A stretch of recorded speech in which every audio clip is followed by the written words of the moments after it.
سلام دخترا، من اومدم با یک کش موی دیگه. سرخوشیان هستم و بافتنی قشنگه. ببینید چقدر قشنگه. دو رنگ رو با هم سر گرفتیم و بافتیم. خیلی جالبه. با اضافه کامواها میتونید ببافید و یک کش موی زیبا بسازید. از یک کش موی 5 تومانی ما میتونیم یک کش موی قشنگ و پرفروش بسازیم که فوق العاده کاربردی هستش. بزن بریم ببافیم. من با این مارک میبافم، یارنارت راپیدو. هر نخی که دارید میتونید استفاده کنید، فقط اینکه نازک باشه. قلاب شماره 3 یه سوزن هم میخوایم و کشمو. خب ببینید این کشمو کوچیک هستش، یا اینکه میتونید از اینا استفاده کنید. 2 تا روی هم قرار بدید. یه دونه مارکر هم میخوایم. برای شروع باف 2 تا نخ رو با هم میگیریم، یک گره میزنیم. به این صورت میریم داخل این حلقه کشمو تا میزنیم که راحت تر بتونیم ببافیم. این داخل وارد میشیم، یه حلقه نخ بیرون میکشیم، یه نخ میگیریم، از هر 2 تا ردش میکنیم و همینو ادامه میدیم. داریم پایه کوتاه میبافیم، با 2 رنگ میبافیم تا دور کش بافته بشه. کش رو نکشید.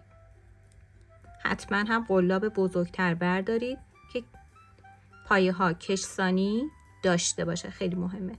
پایه ها رو بچسبونید به هم و ادامه بدید تا پر بشه. بافتم 32 تا پایه کوتاه بافتم من روی این کش مویی که داشتم. خب میایم روی اولی وارد میشیم، 2 تا حلقه نخ رو میگیریم، بیرون میکشیم. اوکی؟ حالا ما میخواییم که تک رنگ ببافیم از اینجا به بعد. پس چیکار میکنیم؟ فقط یک رنگ رو نگه میدارم، سفیده رو. نخ صورتی رو بیرون میکشم و همینجا پشت باف نگه میدارم. بهش اینجا باقی. این اضافه نخ رو هم بعداً بهتون میگم چیکار میکنیم. 1 2 3 زنجیره میزنیم. گندمی های ما 2 تا لبه داره، لبه جلویی و عقبی. این که مال همین اولین پایه هستش که بست زدیم. میریم بعدی، فقط لبه جلویی رو وارد میشیم، نخو میگیریم، پایه کوتاه رو میبافیم. دوباره 1 2 3. بعدی حلقه جلویی، پایه کوتاه. خب حالا اولش ما با قلاب بزرگتر بافتیم. اینجا یا میتونید زنجیره ها رو سفت‌تر ببافید، بعد پای کوتاه، یا اینکه قلابمون رو عوض کنیم و قلاب شماره کمتر برداریم. هر دوتاش میشه. اگه قلاب کمتر بردارید بافتتون تمیزتر در میاد. 1 2 3 روی حلقه جلویی پایه بعدی، پایه کوتاه میبافیم و این بافت رو تا انتها ادامه میدیم. اولین حلقه ای که شکل گرفته، فضای زنجیره‌ای رو مارکر میزنیم. ادامه میدم تا انتها بافتم. ببینید رسیدیم به اولی. اون مارکرم خوب نبود، عوضش کردم. اینجایی من درسته. ما بافتمون رو حلزونی میبافیم، بست نمیزنیم. و اینکه هر 2 رجی که میبافیم زنجیره اضافه میکنیم. پس این رج نیازی نیست زنجیره اضافه کنیم. ما الان میخوایم بریم اینجا پایه کوتاه ببافیم. 1 2 3 زنجیره میزنیم، میریم داخل این فضا، پایه کوتاه رو میبافیم و مارکر رو میذاریم روی این فضا. اینجا میشه. ادامه میدیم. 3 تا زنجیره میزنیم، داخل فضای زنجیره‌ای بعدی پایه کوتاه میبافیم. 1 2 3 داخل فضای بعدی پایه کوتاه میبافیم. به همین صورت ادامه میدیم. همون تعداد اولی از همون 32 تا میبافم. رسیدم به انتهای رج. خب الان آخرین فضا رو من پایه کوتاه بافتم. ببینید حالا اینجا مارکر رو میبینید. دوباره ما مارکر رو برمیداریم، شروع رجمون میشه اینجا. پس ما همینطوری گرد داریم میبافیم. اما گفتم هر دو رج زنجیره اضافه میکنیم. اول مارکر رو برمیدارم، 4 تا زنجیره میزنم. 3 تا بود، حالا میشه 4 تا.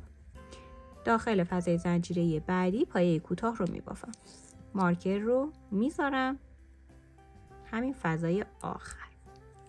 ادامه میدم. 4 تا زنجیره، 3 4 پایه کوتاه. 1 2 3 4 داخل فضای زنجیره قبل پایه کوتاه. به این شکل ادامه میدیم تا انتها. اگر که خواستی خودتون زودتر پیش برید، رج بعدی رو با همین 4 تا ادامه میدیم و دو رج بعدی میشه 5 تا. رسیدم به انتهای رج. 1 2 3 4 تا زنجیره میزنیم. مارکر رو بر میداریم، میذارمش اینجا. کلک میزنم قبل از اینکه بخوام برم حلقه رو ببافم. داخل این حلقه پایه کوتاه بافته میشه و مارکر هم افتاد اینجا. به جای اینکه از این قسمت بردارم دوباره بذارم، یهو همینجا ردش کردم. 2 3 4 پایه کوتاه و همین بافت تکرار میشه. 4 من دیگه میبافم. گفتم دیگه وقتی رج بعدی رسیدیم به این قسمت میشه 5 تا زنجیره و بعد یک رج میبافیم. رج بعدی هم با همون 5 زنجیره میبافیم. تعداد رج هایی که با رنگ سفید فقط میبافیم میشه 6 تا. حتی میتونید بیشتر ببافید. هر دو رج یک زنجیره به تعداد زنجیره ها اضافه میشه.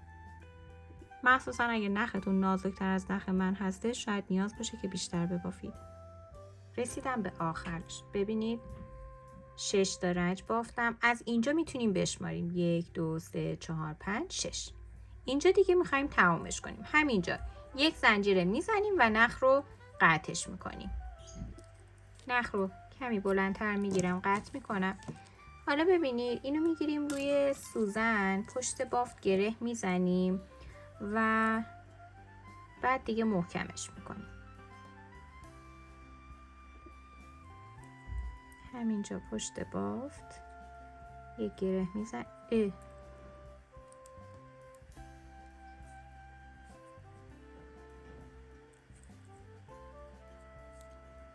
اضافه نخ رو میبریم داخل بافت.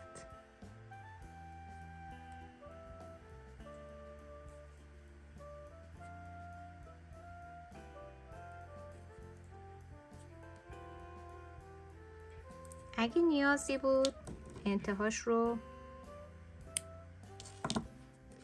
چسب حرارتی میزنیم که این باز نشه. اینجا هم همینطور این گره اولیه رو چسب میزنیم. نخ رو قطع میکنیم، چسب میزنیم.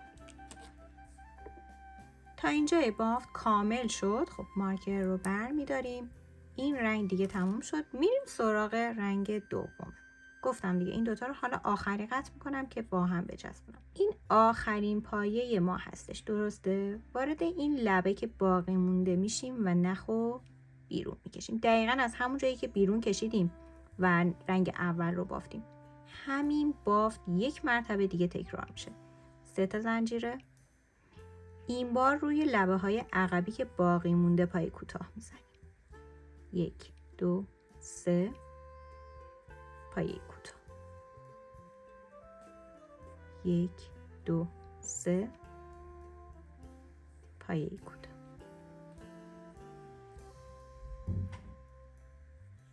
ادامه میدیم. میبافم. بافت رو ادامه دادم. رسیدم به آخری. 3 تا زنجیره روی آخرین پایه‌ای که باقی مونده پای کوتاه میبافیم و دوباره از همینجا بافت حلزونی ما شروع میشه. 3 تا زنجیره میزنیم، میریم داخل اولین فضا. پای کوتاه رو میبافیم و مارکر میزنیم. مثل رنگ سفید این رنگ رو هم میبافیم. دقیقاً هر دو رجی یک زنجیره اضافه میشه و به همین صورت ادامه میدیم. در انتها هم مثل همین بافت کور میشه.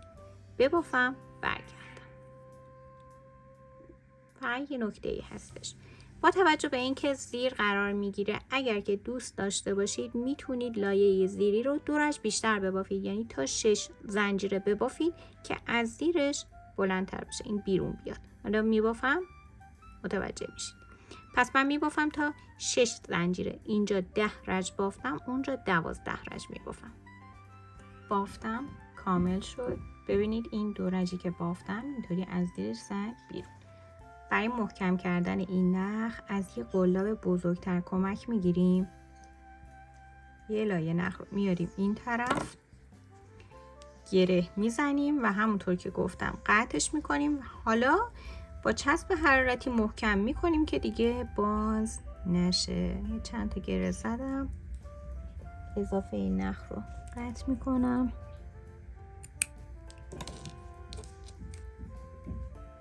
این قسمت ها رو چسب میزنم.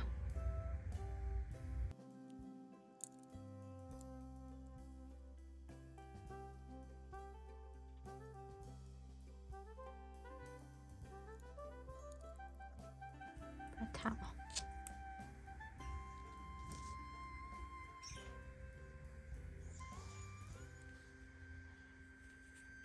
بندازم دور مچ دستم که ببین خوشگل شد. تو رنگ‌های مختلف ببافید و ازش استفاده کنید. با دستتون هم اینطوری بکشید مرتب بشه، باز بشه.